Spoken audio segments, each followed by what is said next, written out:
Hey guys, welcome back to the show. I am your host, Megan Hardy, and I am the founder of Fitness Uncharted, which is a women's health and fitness coaching company that I created to help women build muscle, lose body fat, improve their metabolism, and feel healthy from the inside out.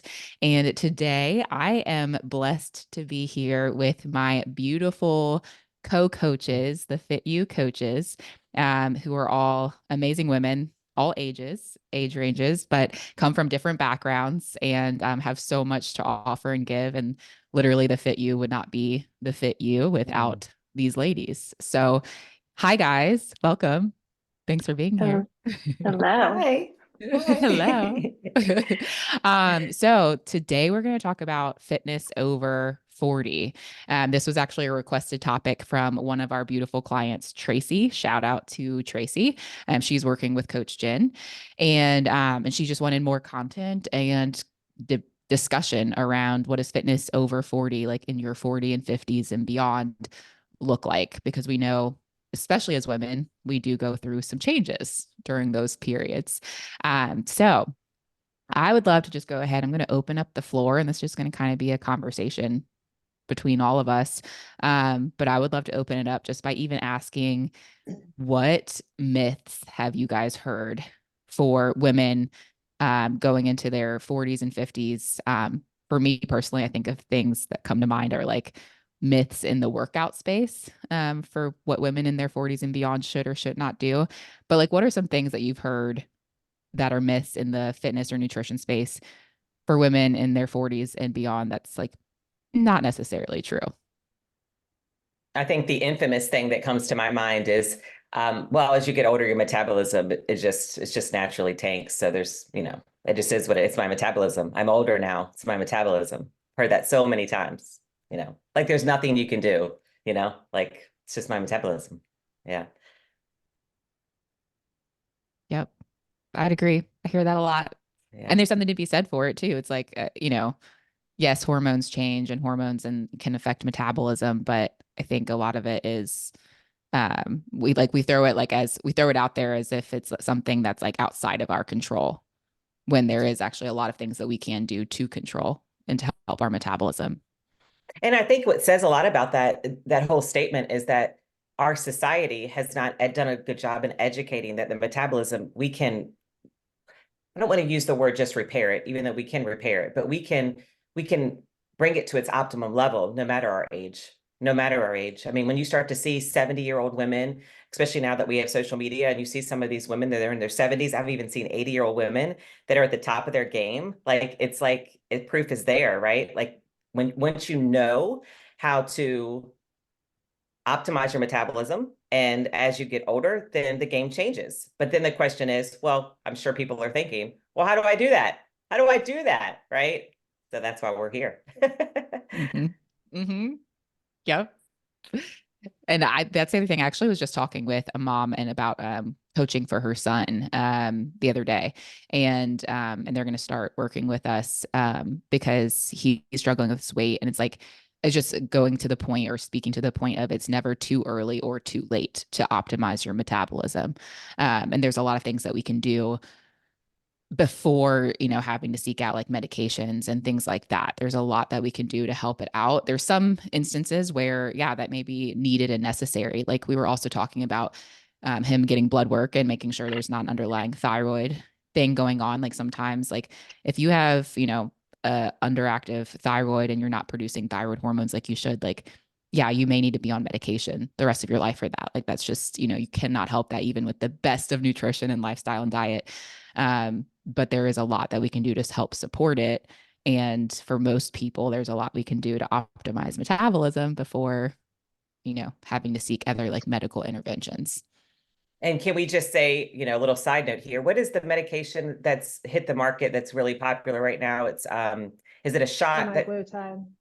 yes, Semaglutide. semi-glutide. That is, I mean, Mhm. they're introducing that to even overweight children, obese children. And wow, is it just a Band-Aid that we're putting on to set everyone up for complete failure and wrecking metabolisms. It's just really sad. Well, and that's Yeah. just the thing. Those medications were made for a reason. And I think just Mhm. just like with anything, in any of the diets that have well, I say any of the diets, not all of the diets, but keto, I always bring up keto because that's one of the ones that people always go to. Oh, you lose so much weight on keto, I'm gonna drop all my carbs. But they're made for a reason, and there is a purpose that they serve. But anybody and everybody can almost sell the semaglutide anymore, and they're not being taught how to use it. They're not being taught how to eat with it. They're getting the saggy butt, the saggy face, and that's because they don't want to eat. They are using it for a Band-Aid versus some of these people. I think that it can be I think that it can be a good thing, and I think that some people need, like diabetics, they need to put themselves into that insulin sensitive state, and that support can be super beneficial, but they have to change the nutrition or the lifestyle piece of it. I was just talking to a client this morning. I was reading something on somebody else had stated it pretty good as far as even probiotics, with all the gut health craze, and well, take a probiotic, that's gonna change your gut microbiome. And can it help? Yeah, but if you continue to lead the same lifestyle, and Christy, this goes to what you were talking about with age and metabolism. The fact of the matter is our bodies are slowing down, and our hormones slow, they start to fluctuate. Our sleep cycle changes. It's a vicious cycle. So when we continue to lead that same lifestyle and we don't make any changes, then yeah, our metabolism slows down, our hormones tank. But it doesn't mean that we can't get them to optimal levels. We just have to continue to change with our body and change those different lifestyles. Doing a Band-Aid supplement like semaglutide, doing a Band-Aid like probiotic. And I'm not against probiotics at all, but putting those Band-Aids on without changing that lifestyle, you're just throwing money, and you're not getting the benefit of what some of these things can actually provide. So good. Yep. I like that. It makes me think of just the analogy of like trying to fill up a leaky bucket with holes. Like if that's like the principle of a probiotic, when you're not addressing everything else, like you're literally just trying to fill up a bucket that has holes all in the bottom of it. Like you can keep throwing it at it, but you're wasting your money at that point. Yeah. Absolutely. What are some myths that you guys have heard as far as like women with working out, like especially as we get older, or like let's touch on that space. What comes to mind for you guys? Yeah, I think I've heard a lot about how women over 40 can't build muscle. And so they're saying like you shouldn't lift heavy. It's not going to get you anywhere, which isn't true. Like I think two of our coaches here are prime examples of the fact that you can still build muscle over the age of 40. You just have to put in the effort. So it's not worth it to just skip out on heavy training. And I find that a lot of women will lean towards like the group classes and thinking that like lifting light weights for a lot of reps is what they need to do, which is not the case. Not at all. Yep. Yeah. And what's so imperative is that as we get older, right, our bones are fragile. They can become fragile as we get older. So what protects those bones is muscle. What builds muscle is heavy lifting, right? So it's just all encompassing a win-win-win for setting ourselves up for a more higher quality of life as we get older. And society what tells us everything opposite. And then we wonder why we're, going to be sitting at 75 years old with a walker. It's like we can prevent this. Yeah. Here, Christy, I think you and I probably we grew up in the era that cardio. You want to burn fat. And so let's talk about mindset here with all this, because you want to talk about people over 40.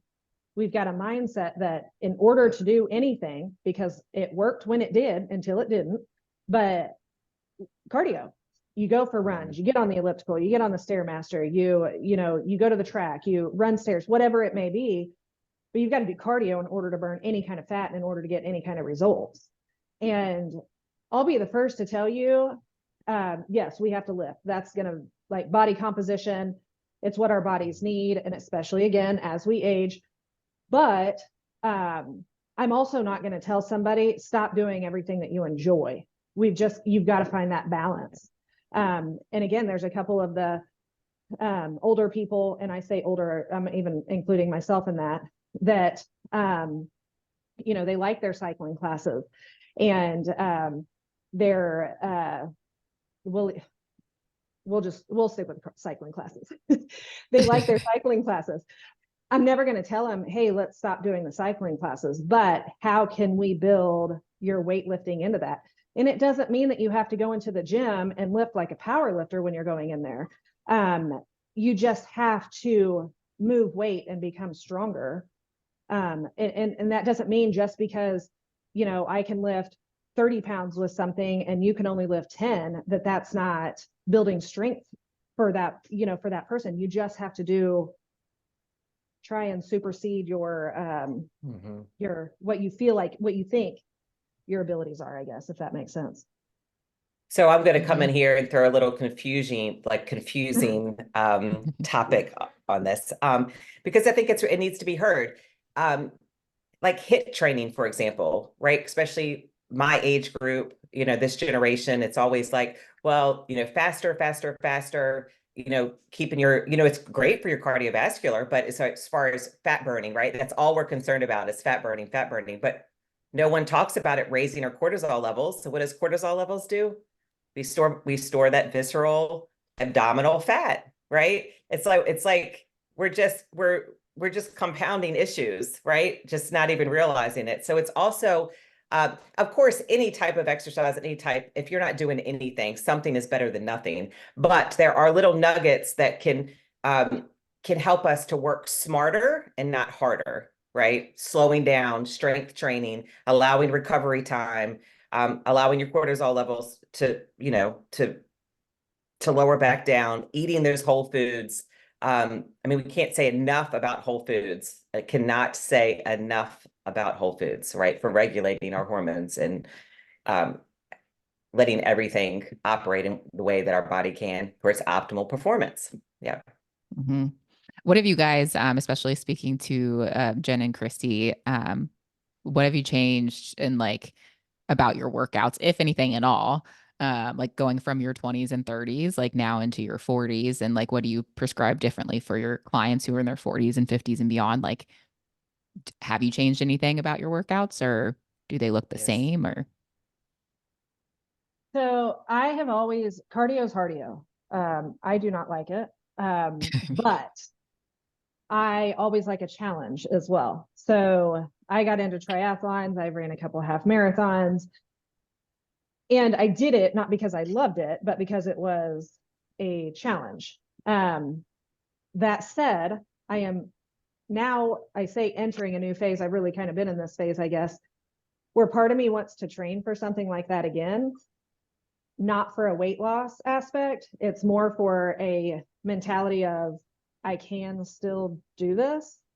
But I've always lifted, but I go through phases of lifting. I've tried CrossFit. I will lift heavy, and I personally don't like to be bulky, just because I've got a larger frame anyway. But I also don't chase a small framed body. Because and I just want to interject really quick. You're not saying that you're going to get bulky by lifting heavy. But I thought too. It's like no, I'm not saying I'm going to get bulky by lifting heavy. There's a catch-22 there, though. I feel like where you can. I don't like the size that I get, and is what I was saying. So I can tailor my workouts based. This can send me down a rabbit hole. So because you're right. No, I don't get bulky. I don't get manly. I'm not saying any of that. And me personally, I actually don't produce testosterone anymore. So I don't build muscle like I used to anyway. That's a whole other time. But basically I tailor my workouts, but I've tried different things with my clients. It also depends on what they like, what they enjoy. But I've had clients that have come to me and they're like, I want to work out 7 days a week. That's good. We're not going to do that. And you can walk, you can do yoga on some of those off days, but that's, here talking about lifting weights and lifting heavy and cortisol burnout, we've got to back it up. So 3 and 4 days of lifting, if you are going into the gym and getting your shit done, then can I say that? Yeah, it's We're on okay. air. And if you can go in and you can do that, you're going to get results with 3 to 4 days of lifting. And you may see better results because you're not in burnout mode all the time. And I'm not talking straight mental burnout. I'm talking like body physical burnout all the time from just nonstop putting your body under that stress. So that's something that I've done is as far as over the, I'd say last several years, is backed up my training. Again, changing that mindset, because I grew up in that mindset where we've got to go, go, go all the time, but I have backed that off. And I know that's such a hard thing for so many people to do. I mean, myself included. Like, it's just, you get like the FOMO, especially if you're used to pushing yourself all day, every day. And like we like the pain and the sweat and the whatever. We feel like, things are happening, burning, whatever. But like sometimes, especially in your 40s and 50s and beyond, to your point, Jen, like less is more sometimes. Right. And it took some mindset shifts, because I was noticing when I first stepped back and was only doing, 4 days a week, I was noticing that I wasn't moving as much on the days that I wasn't lifting. It was like that lifting piece. And we hear it a lot with nutrition too. Well, if I can't work out, then it's like I don't follow my nutrition either. And but with the I found I wasn't doing as much when I was only doing the 3 to 4 days. So I had to tap into that mindset shift too, of just because I'm not going to the gym doesn't mean I can't do something. It's just more of like an active recovery, yoga, walking, getting more steps in. And once that changed, the freedom, I guess that you can call it, like that was huge, because it was like, oh my gosh, now I've got time, or now I still enjoy to do this. I still enjoy to do this, but it wasn't so focused on, I've got to get to the gym. I've got to get to the gym. Yep. So good. And like to your point too of like on the days that you're not working out, like if you are working out less days, it's still that non-exercise activity that you're having to get in on those days that you're not doing a structured quote unquote workout. It's like the steps or an activity, whatever that looks like. It can be multitasking, cleaning the house, like we don't care. But like that's so important to not be like, well, I'm just gonna sit on my butt and like in the day with 3,000 steps every day that I'm not working out. Yeah, Big because I mean, difference. even if you are going to the gym, if you're at the gym for an hour, and I know we've talked about this before in different things, but you go to the gym for an hour, let's say you go for 2 hours, but you do nothing but sit for the rest of the day, you're still sedentary. You lead a sedentary lifestyle. You've got to get that additional movement in throughout the day.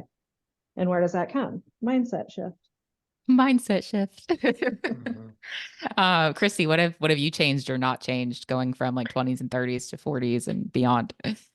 Yeah, I'll tell you, it's been hitting my later 40s has been, I did not expect it, that lower belly fat and that lower back fat, like that's real.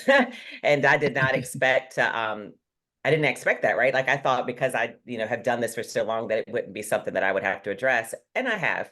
So what I've done is, neat is something I never did before, what we were just talking about, right? So I love incorporating walks throughout my day, like even just for my mood, but an appetite regulation, like, and it's just really good for just neuroplasticity, even for your brain as you get older. Like it's literally proven 10K steps, walking 10K steps can help ward off Alzheimer's disease. Like it can help just with our brain. So anyway, I have incorporated that into my daily routine, like throughout the day. I never did that before.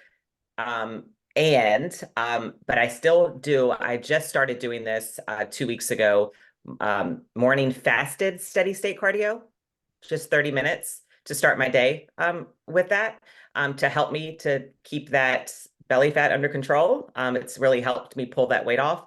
And training wise, I cannot lift.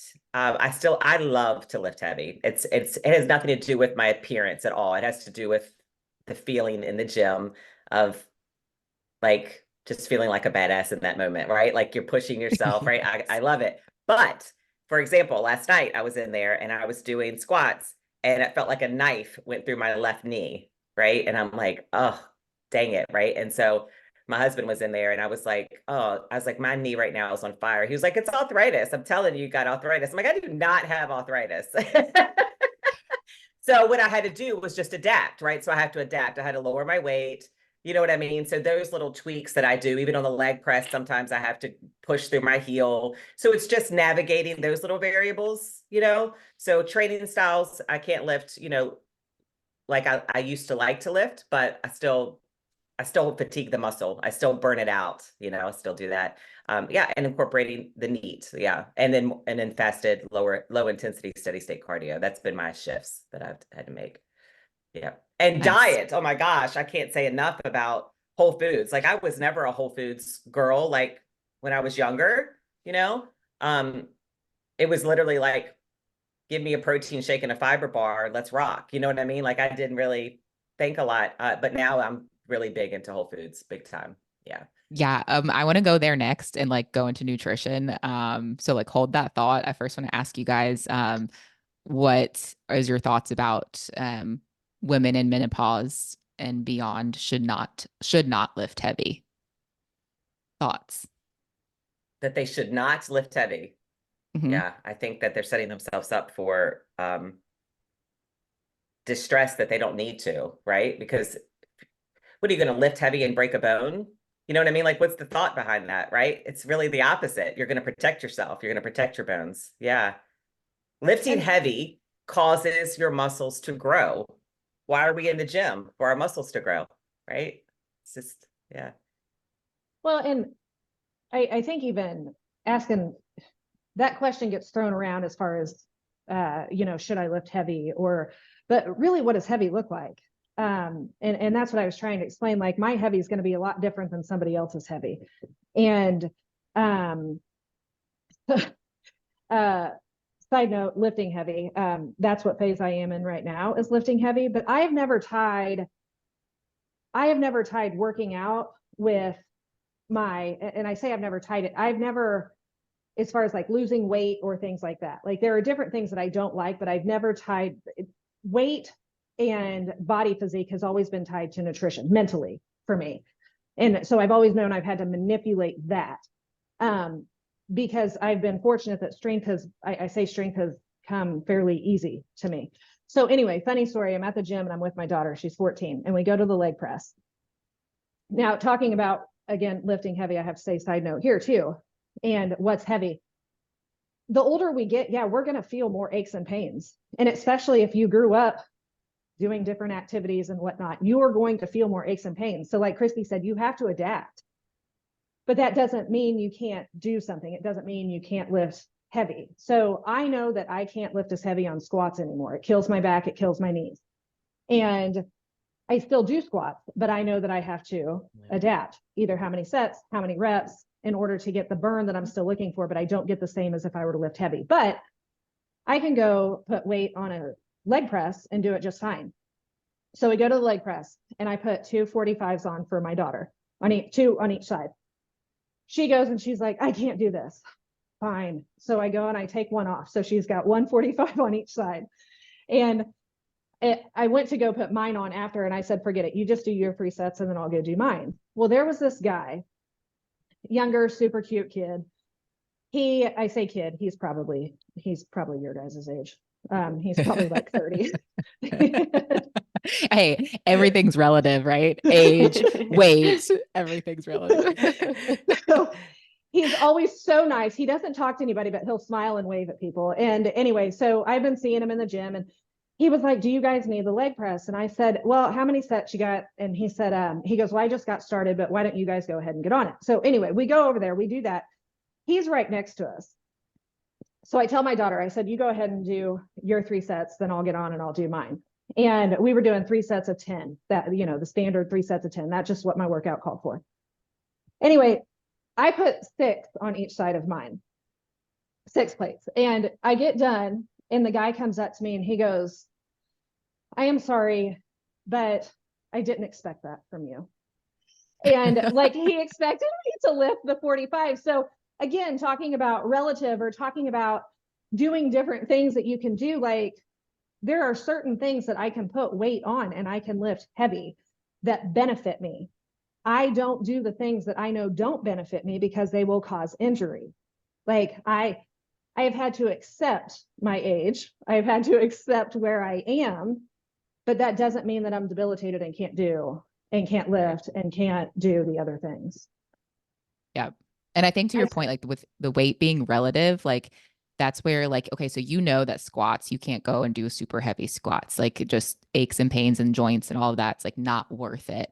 But you could find other ways to make it heavy for you. And that's where like the principle of progressive overload and like using time under tension, slowing it down, doing a little bit higher rep, like whatever it is to make that weight, it's really like those last 1 to 2 reps should be so challenging, whether you're going to do 500 reps to get there or you're going to do 15 reps to get there. Like those last couple reps should be heavy no matter what to you. So it's like, it doesn't necessarily mean with proper form that it doesn't necessarily mean it has to be like, oh, ego lifting heavy weight. It's like, it feels heavy. It should feel heavy, even though, yeah. I'm glad you said that, because I think for especially, I know I have some clients that we've been having this discussion this week about what is heavy, right? What is heavy? Heavy is when you want to scream, when it burns so bad that you can't do another rep, right? That's your heavy, right? That's your heavy. That's all that matters, is that burn that you feel to where you're just like, because and I was just yesterday, I was telling a client, I said, I'm doing this out of love, because if I don't push you and you just check the box, like a lot of people do here in America in the gym, right? We just check the box. Hey, I went to the gym today, and they can train for years and see no difference at all. So I'm doing it out of love. Like that pain, that burn that you're feeling is going to help you see progress versus going to the gym going, I don't understand what I'm doing wrong. So, yeah. Well, and I've fallen prey to that too, as far as I've been doing it for so long that it's, I can go into the gym sometimes. And again, I just had a hiatus away from the gym, but I can go into the gym sometimes and I can just lift weight because maybe I've been lifting it or whatever. And before it's said and done, I'm like, did I do anything? Because it's just normal sets and reps. And again, I joked about did your standard 3 sets of 10, because but that's typically what people will do. Oh, well, I'm going to go in and I'm going to do 3 sets of 10 of everything, but they're not really pushing their muscle. So they're not really building any muscle, working it maybe a little bit, but they're not benefiting the way that they can. And as we age and our muscle starts to decline, we have to build it. We can't just work on maintaining it. Yep. And I think that's like the beautiful part. Like Train with Joan is one of like the best inspirations for anyone who's like in their, like, what is she, in her 60s or 70s? Like, I think she is something like that. 60s, yeah. Like, I think so. when she started training for muscle, and like now she's like the most ripped grandma ever. I'm like, oh my gosh. But he's like, there's no, like, I think also the concept and mindset of like, at some point it's too late, or at some point we're just going to decline and lose muscle. But it's like, she's proof in the pudding, and even plenty of our clients, like Chrissy, one of your clients who recently graduated, she was in her 60s and she already came to us in great shape, but like built even more muscle by the time she left. Like, amazing, So I think that's just like a very encouraging thought. And it's even a mindset shift that it's possible, because I think so many women are like, oh, it's just going to get worse. Anything else you guys would add about workouts before moving on? No, I was just you talking about Christy's client, I think did a post about her, one of my clients too, that she just got her hormones tested and realized that her hormones are all over the place. But she also goes to the gym, and she's also my cycler. She likes to cycle, but she, with the lifting weights and with tailoring her workout, getting more protein in, I know we're going to talk about nutrition here in a second, but focusing on that, she's like, I don't see cellulite on my legs like I used to, because that's another thing. I mean, let's be real. The cellulite's for real. It's a real deal. The older we get and the less muscle that we build. So, and that thin skin, that thinning skin. Yes. So again, point and blank, like, you have to continue to build the muscle. You're not going to eliminate the cellulite, but to help slow it down maybe some. And if you don't lift, as we get older, if you don't lift and you stick to just being a cardio queen, oh my goodness, the skin sag, you could be thin, but your skin can still be, yeah, not even bathing suit appropriate. Like, do you know what I'm saying? Like, yeah. That's Do you actually, I guys see meant the to bring pencil that up. test? Oh, sorry. Oh no, go ahead. The pencil test. Yeah. Put it under your where bum. Put it Put it under under your bum. the crease of your butt, and if it falls Yeah. out, you've still got some volume in there. But if you can hold the pencil in your butt cheeks, or not in your butt cheeks, but in At the crease, bottom. in the bottom part of it, then you need to start doing some. You need to start doing some muscle building. Have I'm you ever heard literally that? gonna go do this. No, I'm gonna go Must do it be right an after over this. But 40, Christy. well, I'm Yeah. pretty sure I'm pretty sure my butt can hold a pencil. I was like, when you were first saying that, I was like, oh, is that a good thing? Because I'm pretty sure. I Oh, don't yeah, think you yeah. could. Based on your workouts, I mean, I've not seen you in person, but based on your workouts, you can get close and personal with some of your videos, and I don't think you can. I don't know. I'm gonna Underneath. test it out. I'm gonna video it. I'll send it to you guys. Okay. You know, Dr. Oz even did that test. Dr. Oz had a person on, like, well, I don't even know if Dr. Oz is still on. This was back in the day, but he even did that pencil test years ago. And that was the first time I tried it. I went in the bathroom. I was like, huh, let me see. Yeah. And what was the result, Christy? Yeah, I could hold it. Yeah, I could hold it. Yeah, I could hold it. I think Megan can hold it. I think you can. I Yeah, think I can think too. you can. I have a little Yeah. lip, a little butt lip, like Yeah. that can. Well, having the lip is one thing. It's the if you can hold it, it's showing that you've got more sag. Now, I'm saying this all joking. I'm saying this all in joking because everybody is built different. But that used to be one of the things as far as growing up. If you can hold a pencil, then you need to start doing some booty lifts because you need to get more volume. If you can't hold it, see, it drops out, then okay. anyway. Well, I guess you could hold it from sag, but what Dr. Oz had said was if you can hold it, you've got a good amount of muscle, right, to be able to squeeze and hold it. Well, Yeah, That's what I was you're thinking. not supposed to squeeze though. It's supposed to be like if you're just standing there, if you can, okay. if you're anyway. Like I said, Anyway, this is everybody where we're is going. different. So if somebody is watching this or hearing this and you go to do the pencil test and you hold the pencil, it doesn't mean that your butt is saggy necessarily. It could be muscly. It could be very muscly and you have the power to hold it. Yes. Now I'm just thinking when you said like you're not supposed to hold it and squeeze it. Now I'm just thinking of like you guys trying to hold a pencil between your butt cheeks. Like, Yeah. No, it's not your squeezing butt it. cheeks. No, I know. I know. Anyway, well, one other thing I wanted to say along the semaglutide conversation too is that's like one of the biggest thing that women are noticing who are taking that and you know using the shots to lose a bunch of weight. They're losing all of their butt.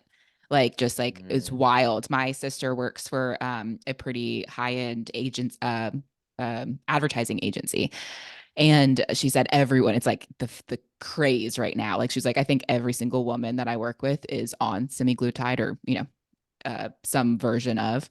And she was like, it's crazy. You can tell who's on it because she's like pancake butts all around the office. Like they are losing a ton of weight, but then they're losing so much. And that's not even like a judgment. It's more so like, just think about what they're losing. That's muscle mass. Like that is, you're losing all tone and muscle in that process. So a lot of that weight. They're losing the volume in their face too. I mean, it's legitimately, there's a name for it, semaglutide face and butt. And I've been watching a couple of studies. And part of the reason, because I've had a couple of clients that have been on it. And I know quite a few people that have been on it. And so some of the side effects, of course, people, you know, friends, family, they'll come and ask me different questions and whatnot about what I think about this or that. And so I've been watching a lot of people that are very versed in it, and reading up on quite a few of the different studies on it too. And that's, again, when they're using it as the Band-Aid, they don't want to eat. You're not hungry. It sits in your stomach longer. Numerous, people are craving more carbs because their blood sugar is a little bit lower. So they want that, but it makes them sick to have like carbier foods, things like that, but they're not eating, and they're definitely not eating enough protein. And so therefore it's diminishing their muscle mass. Where were we? Semaglutide face and butt. Yeah. Yeah. And just the people not eating, and definitely not eating enough protein. They want carbier foods. And So you take both of those. And the a lot of people don't feel good, like feel great with like a lot of energy, partly because they're not eating, but and because of what it's doing with so again with that lifting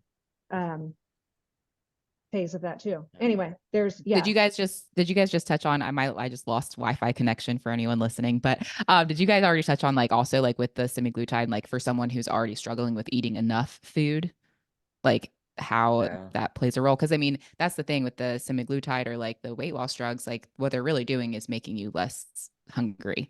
And so like you're eating less. So someone who already has a slow metabolism and might already be under eating and struggling with that, it's just like compounding that issue. So like with that, and we're kind of getting crunched on time a little bit here. So I want to move into some of our nutrition recommendations, but want to ask you guys like what has worked well, or what are some like patterns or strategies that you've noticed with yourself and or working with clients that have worked really well, especially for women in their 40s and beyond, like in the nutrition realm, things that have helped them out.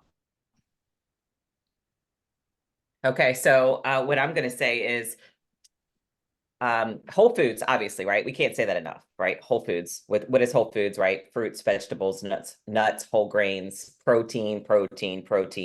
But I have found that having less carbs before training, more carbs after training, I have seen a significant enough for me to talk about it, changes in my clients. Just making those little changes, right? They're still in their macros, but we're just shifting the carbs that they would eat before working out, allowing our bodies to stay in fat burn zone and not have to burn food off, right? And then restoring, our levels after workout by eating more carb. Yeah, that's just a little tweak. The carb manipulation can be really powerful too. That's something I personally do. I know there's like so many different opinions around like fasted workouts, whatever, but I'm like, I work out first thing in the morning and I'm like, I just roll in and I'm like, I feel the best doing that. That's also like very person dependent. If you get like blood sugar issues or things like that, like my brother-in-law, he cannot work out without food on his stomach. Like he will pass out. Someone like that, you should probably eat a little something beforehand.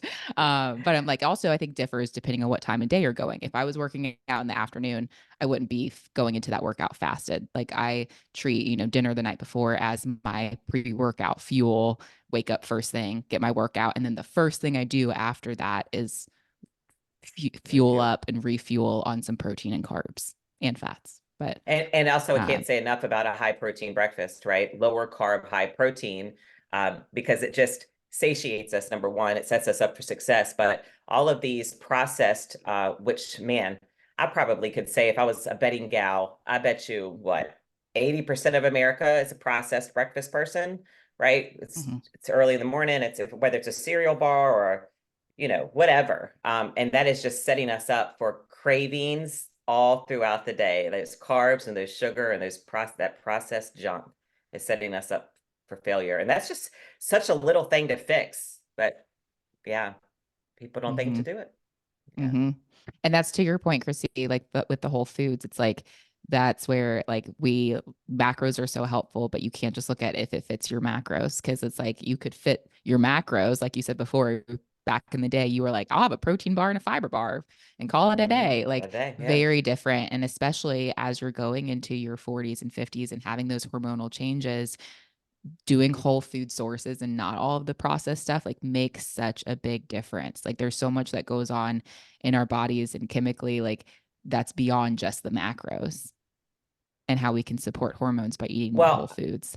This is what comes to mind really quickly too, like talking about semaglutides, like we will reach for anything to burn fat, quick fix, right? Like that's what sells the semaglutide. But people don't even realize the thermogenic effect of protein, right? Like when you're eating protein, like for example, like almonds, my favorite, right? Like it'll say on the bag 170 calories per serving, but really my body is only processing about 140 calories to 150 calories, just depending on which kind of almonds I'm eating, because it takes 20% of the calories to burn the protein that I'm eating. So the protein is a natural fat burner, but we don't want to reach for protein. We'll reach for a semaglutide before we do that. Do you see what I mean? Mm-hmm. It's Mm-hmm. mind-boggling. Yeah. Yeah, absolutely. What else? What other nutrition advice would you guys give for women in their 40s and beyond? Well, I find, and this varies too with when people do their workouts, but again, talking about the aging process, our cells are not doing with our food, with our nutrients like they once did when we were babies, like you guys. And so It's so funny because I look at like 20-year-olds, like 25-year-olds and stuff, and I'm like, oh, babies. And then y'all are looking at right. us like, oh, babies. Yeah. It's like whatever age you are, anything like 5 to 10 years younger, you're like, oh, baby. Mentally, I think I'm still, like 12. Remember, we talked about that the other day, but physically it's a whole different story. But again, talking about manipulating those carbs. So, if you are somebody that does your exercise in the morning, then having a large portion of your carbs, cutting carbs out, because that's one of the myths that you always hear. Oh, well, as you get older, your body, you can't handle carbs. So you have to cut carbs out. And that's, I think, again, keto gets thrown into the mix a lot. Your body needs carbs. Your brain needs carbs. Your muscles need it. Just your entire body. But if we can manipulate those to earlier on in the day, if you are somebody who works out in the day, and tailor them off, that doesn't mean that you can't have carbs at dinner time. But if you're somebody who eats a whole sweet potato or a half a sweet potato at dinner time, maybe you're only eating a quarter to a half of that, and you're loading the rest of that at a different meal during the day, to allow your body to burn through so that our fat cells aren't absorbing them towards the end of the day when we haven't been able to burn them. That said, if you're somebody who works out in the afternoon, that obviously can change to where, you do more carbs around that workout. But for those that come into a program and they're looking, their nutrition's kind of all over the place, they don't really have anything, this isn't something that I throw at them either. Not like their age at that point doesn't matter. We just got to get you balanced and eating more whole foods. Once that happens and we're looking for that next phase, then I will look at the carb manipulation or and proteins, essentially, balancing that out throughout the day. Fiber, of course, same kind of thing, trying to get the 25-35 grams of fiber. But the carbs is one of the number one things. And fats can be manipulated throughout the day too. So anyway, that's, yes, that is something that comes as far as like when to have those. And I know there's a lot of people that do carb cycling and that works for them. And for certain clients, it works great because they're structured that way. For most, they're not. And so having one day of this and one day of that it's not sustainable. So you can be going down a rabbit hole of just feeding into their cycle of trying this and trying that and trying this. I've actually taken 4 of my clients at one time before and carb cycled each one of them and actually was using it as like my own little, like, to see how everybody's response was. And only 1 out of the 4 responded to carb cycling. So it's very, very hit and miss there. Yeah. How was consistency and compliance for all 4 of them? Well, Was it? there we go too. I mean, yeah, that's a whole nother thing. Yeah. Yeah. That's like, true. That's true. There was that Yeah. 1 out of the 4 who was really consistent and compliant. That could, with yeah, it. if I was to really look deep into that, that could be the case. I mean, because consistency, yeah, I would say that's one of, gosh, we could really dive into that. That's one of the main things that holds people back from their progress. It's just simply consistency. Yeah. And that's where, like, we don't have time to like get into the nitty gritty of like fat and carb manipulation in this episode. But if anyone is wanting help with that, of course, you can always reach out to us. My social media handles are in the show notes, but also in the show notes, there is a link to download our free macro guide, which is very in-depth and talks more about adjusting your macros and playing with fat and carb manipulation depending on your goals. So if you need that and want to go deeper, then just go to the show notes and download the guide. provide for that. One other thing I want to touch on before we have to wrap things up is sleep. What would you guys say about sleep with hormones and menopause, perimenopause, metabolism, Get all it? that fun stuff? Done. Period. Get some. Right. Get some. Go to bed at 8 o'clock. Wake up at no. It is a little bit harder, and that's where I talked about earlier the vicious cycle, because as our hormones change, it affects our sleep cycle, and we have to. I say adapt, but we have to really adapt to what lifestyle habits we need to change in order to help the sleep pattern. You know, if you fall asleep to a TV and you know that you don't fall asleep, if you are scrolling before bed and that keeps you awake, like different. Even this, I have to say too, because I do find that with my clients, we have some that really have a hard time getting to sleep. Like, I mean, they'll do everything, right? They'll wind down, read a book and all of that. Mentally, when you put pressure on yourself that you have to go to sleep, you are going to screw yourself. You literally have to, I mean, because I had to try this out. Like, it's like when you're like, oh my God, I got to get to sleep. It's, oh my gosh, now it's 2 a.m. and I've got to wake up at 7 o'clock, or, it's like you start to pressure yourself. You're never going to go to sleep. So it's like, if I sleep, I sleep. If I don't, I don't. And it's the biggest mind screw. And next thing you know, you're like sleeping like a baby. Like, you have to take the pressure off yourself. You have to take the pressure off yourself to go to sleep. Yeah. Yeah.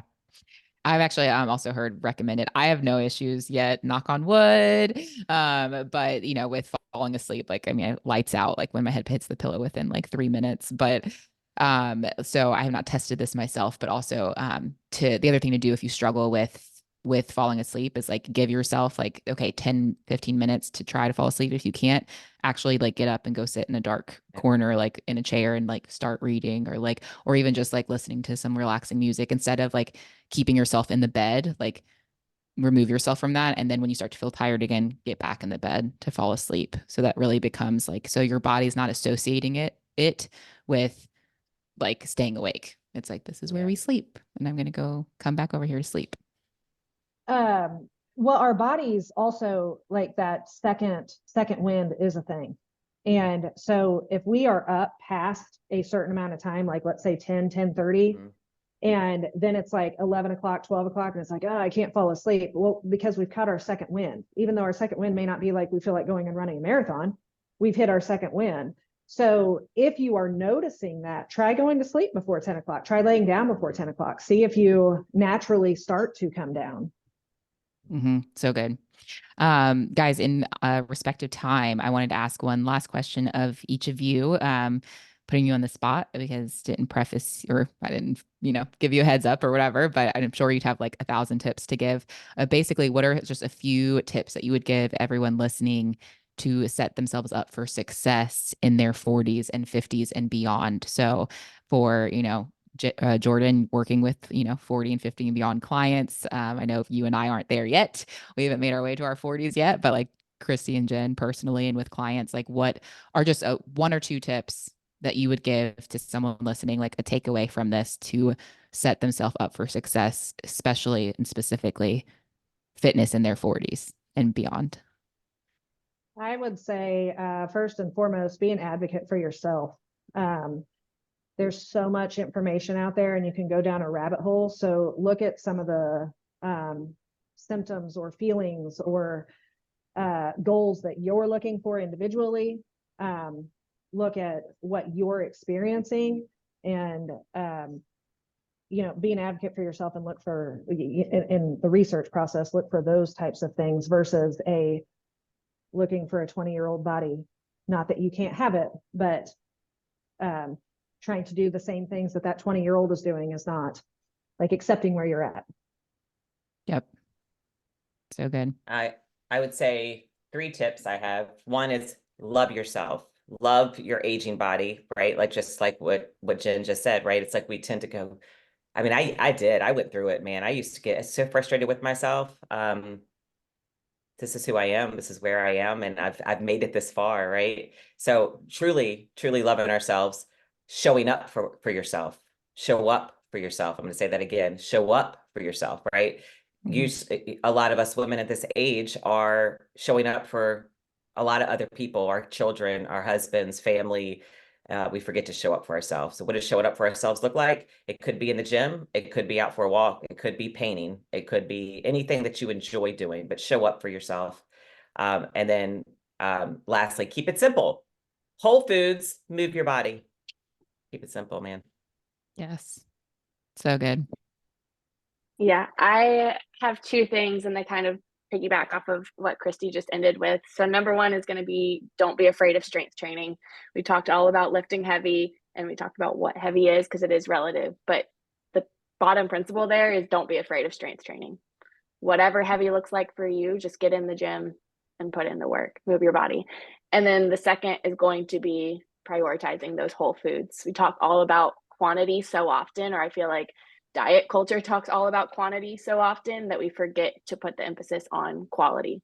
And that's going to be huge for anyone of any age, but especially as you get older, you just want to make sure that you're supporting your hormones as much as possible. And the whole nutrient dense foods are going to do that more than all these processed foods. Yes. And that's what I would end with, actually piggybacking off of that, is like keeping it simple, like Christy said, and then like doing the things you can to help your hormones and metabolism naturally. And like I think especially like when you are maybe going through perimenopause and into menopause and you probably are suspecting some hormone changes, like get labs when you need labs. Like sometimes that can be like really helpful information, but don't do it at the expense of focusing on nutrition, lifestyle, activity. Because I think a lot of women go like, oh, I just need to see first. I need to first see like what my hormones are doing. Well, guess what? What you're doing with your nutrition and lifestyle and activity can negatively or positively impact your hormones. So start there, even if you're getting labs along with it at the same time or whatever, but don't put off that stuff until you know, or until you get the labs. That would be my recommendation on a starting point. But thank you guys so much for your input. Y'all are awesome. For anyone listening, I hope you got a lot out of this. We'll have to do some more because it's a lot to time crunch. We're already at an hour, but I hope you guys found this helpful. And if you have any questions at all, feel free to send me a DM. My social media handles are in the show notes, and we'll catch you guys on the next one.